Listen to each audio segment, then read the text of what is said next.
आज इन तीनों अंडों से डायनासोर बच्चे बाहर आने वाले हैं, जिससे माँ बाप बहुत खुश होते हैं। पहले अंडे से बच्चा नॉर्मली बाहर आ जाता है, जो एक लड़की थी। जन्म लेते ही वो माँ की पीठ पर चढ़कर मस्ती करने लगती है। तभी दूसरा बच्चा अंडा तोड़कर इधर उधर भागने लगता है और शरारत करने लग जाता है। यहाँ तक कि उसने अंडे से बाहर निकलते ही अपने बाप को भी डंडे से पीटना शुरू कर दिया था। जब आखिरी और सबसे बड़ा अंडा फूटने ही वाला था, तब ये शरारती बच्चा उस अंडे को भी डंडे से पीटने लग जाता है। पिता के मना करने पर भी उसकी शरारत रुक नहीं रही थी। तभी अंडा फूटने वाला था। पिता को लगा इसमें कोई मोटा ताजा बच्चा होगा, लेकिन जब अंडा टूटता है तो उसमें बहुत छोटा और कमजोर बच्चा था, जो डरकर अंडे से भी बाहर नहीं निकल रहा था। पिता के कहने पर वो अपना पहला कदम बढ़ाता है, पर वो इतना कमजोर था कि ठीक से चल भी नहीं पाता और गिर जाता है। लेकिन उसका भाई फिर से उसको डंडे से पीटने लग जाता है। पिता ने उस बच्चे का नाम आर्लो रख दिया था, जिसके बाद डायनासोर का परिवार खेत में नया जीवन शुरू करते हैं। जल्द ही तीनों डायनासोर बच्चे बड़े हो गए थे। बड़ा भाई खेत में सिंचाई का काम करता था और बड़ी बहन छोटे भाई की देखभाल किया करती थी। आर्लो बहुत कमजोर था, इसीलिए माँ उसे सिर्फ छोटे मोटे काम ही देती थी। आर्लो डायनासोर होकर भी मामूली मुर्गी से डरकर भाग जाया करता था। डायनासोरों के बीच आर्लो का मजाक न उड़े, इसलिए पिता आर्लो को साहसी बनाने के लिए कुछ जिम्मेदारियां देने का फैसला करते हैं। वो आर्लो को अनाज के गोदाम के पास लेकर जाते हैं और बताते हैं कि जो भी काम को पूरा करेगा वो इस सम्मान की दीवार पर अपने पैरों के निशान छोड़ सकेगा। बड़े भाई अपनी ताकत के कारण जल्दी लकड़ियां काटकर काम पूरा कर लेते हैं और सम्मान की दीवार पर निशान छोड़ देते हैं। बड़ी बहन भी बहुत मेहनती और होशियार थी, उसने भी अपना काम पूरा करके निशान छोड़ दिया था। पर आर्लो का कद बहुत छोटा था और कोई भी काम पूरा नहीं कर पाता था, इसलिए उसका आत्मविश्वास जगाने के लिए पिता ने उसे अनाज के गोदाम की रखवाली का काम सौंप दिया था, क्योंकि आजकल जंगली जानवर अनाज चुराने आते हैं। अगर आर्लो उन्हें पकड़ लेगा तो वो भी सम्मान की दीवार पर अपने पैरों के निशान छोड़ सकेगा। पिता आर्लो को जाल बिछाना सिखाते हैं और उससे कहते हैं कि अगर तुम चोर को पकड़ लो तो उसको लाठी से पीटकर भगा देना, निशान पाने के लिए। आर्लो ने यह मुश्किल चुनौती स्वीकार कर ली थी।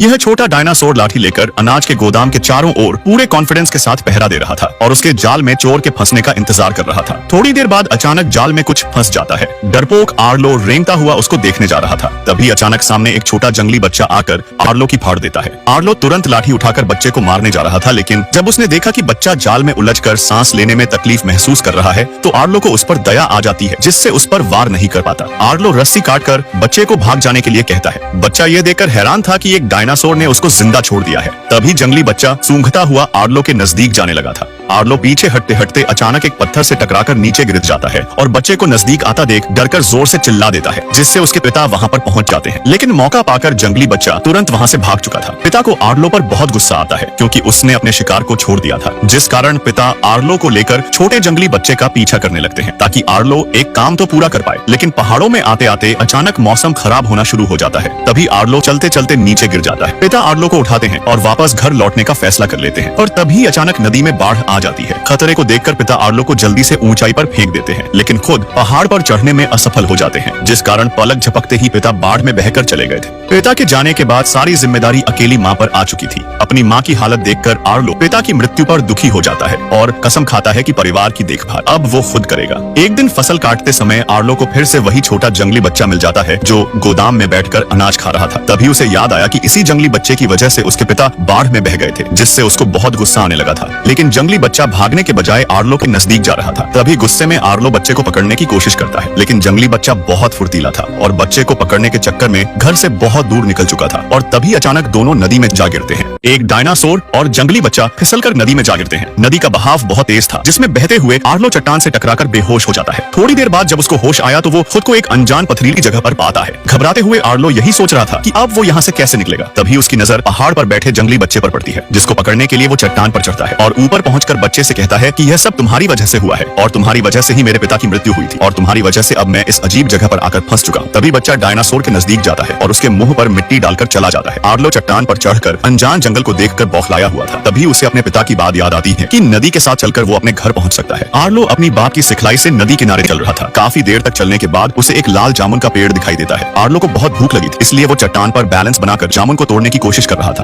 और तभी अचानक उसके पैरों तले का पत्थर फिसल जाता है, जिससे आर्लो लुढ़कता हुआ नीचे जा रहा था और दो बड़े पत्थरों के बीच में उसका पैर फंस चुका था। आर्लो अपनी पूरी ताकत लगाकर पैर को खींचने की कोशिश करता है, लेकिन काफी समय तक प्रयास करने के बाद पत्थर हिल भी नहीं रहे थे। थकान से आर्लो ऐसे ही सो जाता है और अगली सुबह एक बुरे सपने से उसकी आंख खुलती है। तभी उसने देखा कि उसके पैर चट्टान से आसानी से निकल चुके थे। किसी ने जमीन में गड्ढा खोदकर उसके पैर निकाल दिए थे। थोड़ी देर बाद आसमान काले बादलों से घिर जाता है और बारिश शुरू हो जाती है। बारिश में भीगने से बचने के लिए आर्लो शाखाओं को उठाकर एक तंबू बनाता है, जिससे आसपास के जानवर आकर्षित होने लगते हैं। तभी तंबू अचानक बिखर जाता है। आर्लो दोबारा से कोशिश करता है और इस बार बार उसने तंबू बना ही लिया था, जिसके बाद वो जानवरों को जीभ निकालकर चिढ़ा रहा था, लेकिन तभी उसके सर पर पानी गिर जाता है। आर्लो उदास होकर तंबू के नीचे बैठा था, तभी अचानक वो हिलती हुई घास को देखकर डर जाता है, लेकिन घास के अंदर जंगली बच्चा था।